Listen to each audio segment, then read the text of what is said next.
अस्सलाम वालेकुम beautiful people, कैसे आप? उम्मीद करता हूँ कि आप सब खैरियत से होंगे। अच्छा गाइस, आज मैं आपको बताने लगा हूँ कि आप चेक रिपब्लिक एक कंट्री है, ठीक है, उसका कैसे वर्क परमिट चेक कर सकते हैं। और अगर आपने किसी एजेंट वगैरह से लिया है तो उसको आप कैसे वेरीफाई कर सकते हैं कि ये जो वर्क परमिट आपने लिया है ओरिजिनल है या फेक है, ठीक है। पहली बात तो ये, अगर आपके पास इसका वर्क परमिट आया उस पर ऊपर मेंशन होगा कि आपको कितनी देर का वर्क परमिट मिला है, ठीक है। वर्क परमिट मिलने से मुराद ये है कि आपको सीजनल वर्क परमिट आपने इसका नहीं लेना, वो एक्सटेंडेबल नहीं है, ठीक है। सीजनल जो वर्क परमिट होता है वो 2 मंथ से 3 मंथ का होता है, और एजेंट जो है वो आपसे झूठ बोलते हैं कि इसका वर्क परमिट उधर जाके एक्सटेंड हो जाएगा, ये है वो है। आपको 2 मंथ के बाद वापस आना पड़ेगा या किसी अदर कंट्री में भागना पड़ेगा। इससे अच्छा है कि आप अपना वर्क परमिट चेक कर लिया करें, ठीक है। नंबर 2 पे जो बात होगी कि वो जो वर्क परमिट इसके निकलते हैं वो कैसे निकलते हैं और कितनी देर का होता है और कैसे हम इसको वेरीफाई कर सकते हैं। चेक रिपब्लिक के जैसे ही कोई इसका निकलता है, परमिट वगैरह निकलता है, आप उसको वेरीफाई कर सकते हैं। इसका जो वर्क परमिट निकलेगा वो 2 ईयर का निकलेगा, यानी कि 2 साल का आपको वर्क परमिट होगा। इसमें अकोमोडेशन का आपको अलग से लेटर मिलेगा, कंपनी की अकोमोडेशन होगी, और जो आपने चेक करना है, जो आपके पास परमिट आया उस पर नोटरी पब्लिक की जो स्टैंप है वो इस पे मेंशन होंगी, ठीक है।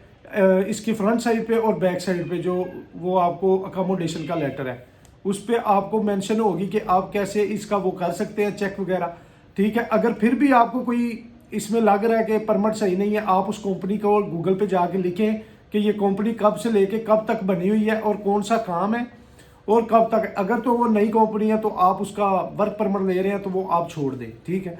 अगर कंपनी पुरानी है, आपने जो काम बोला है वो कंपनी काम दे रही है और आपके रिलेटेड काम है, तो आप इसका वर्क परमिट ले लें, ठीक है।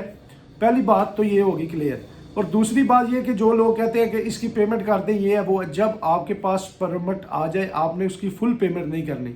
जब आप उसको चेक कर लें, आपका वीज़ा स्टैंप हो जाए, फिर आपने उसकी पेमेंट करनी है, क्योंकि बहुत सारे 2021 से 2023 में बहुत सारे फेक परमिट है और बहुत से लोग गए भी हैं, ठीक है। फेक परमिट से मुराद ये है कि लोगों ने फेक कंपनियां शो करवा के परमिट निकलवा लिए थे। जैसे ही वो परमिट देते थे, पेमेंट उठा लेते थे, अपनी पेमेंट उठाते थे, तो अगले क्लाइंट का वीज़ा जो है वो रिफ्यूज़ हो जाता था और उस पर कोई ना कोई वो लगा देते थे रिजेक्शन, जिसकी वजूहत की बिना पर आपके पासपोर्ट पर स्टैंप लग जाती थी। इसकी पाकिस्तान में एम्बेसी नहीं है, ठीक है। इसका जो भी आपने लेना है या जो भी आपको परमिट मिला हुआ है या इशू हुआ है या आपके पास है, इसको आपने अच्छी तरह वेरीफाई करना है, ठीक है। और ये जो इसकी वेरिफिकेशन है वो आपको उसी टाइम पता चल जाएगी, या आप कॉल करके उस कंपनी में पता कर लें। अगर आपको फिर भी नहीं पता चलता, आप उसको ट्रांसलेट करें, जो आपके पास परमिट आया आपको सारी ट्रांसलेशन में पता चल जाएगा ये परमिट ओरिजिनल है फेक है, या जो आपने सीवी दी थी, जो आपने काम बोला वो कंपनी काम करवा रही है या वही काम है, तो फिर आपका परमिट जो है वो ठीक है, ठीक है। इसकी इसकी बिना पर जो ये परमिट निकाल रही है वो उस पर रेलवे के है, ठीक है। वो अंडरग्राउंड वो जो है ट्रेन बोलते हैं उसको या ट्रेन बोलते हैं, ठीक है। वो उसकी बिछा रही है, लाइन वगैरह बिछा रही है उसके कैपिटल से दूसरे सिटी में, ठीक है। उसके यही काम है जो अभी निकल रहे हैं, और इसके लिए उनको बहुत सारे एम्प्लॉयमेंट की ज़रूरत है, और जो लोगों के पास ये परमिट है वो आपको देंगे।